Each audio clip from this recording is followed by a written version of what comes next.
At sa punto mong ito, talakayin natin ang mga update patungkol sa mga programa ng kasalukuyang administrasyon dito sa Mr. President on the Go. Una nga po dyan mga kababayan, pinangunahan ni Pangulong Ferdinand R. Marcos Jr. ang seremonyal na pag-iilaw ng Jones Bridge nitong Sabado bilang paggunita sa ika-50 anibersaryo ng diplomatikong relasyon ng Pilipinas at China. Binigyan din niya ang matatag na pagkakaibigan at kasaysayang pinagsaluhan ng dalawang bansa na sinisimbolo ng tulay na ito, lalo na sa Binondo, ang pinakamatandang Chinatown sa buong mundo. Bahagi ito ng Chinatown Revitalization Project na layong buhayin muli ang Binondo bilang sentrum pangkultura at pang-ekonomiya.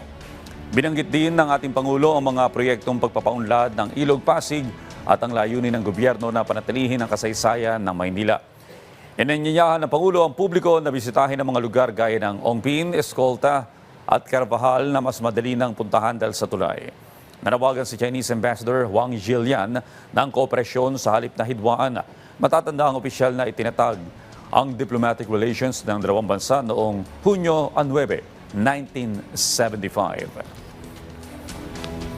At yan po muna ang ating update ngayong umaga. Abangan ang susunod nating tatalakayin patungkol sa mga aktibidad at programa ng kasalukuyang administrasyon.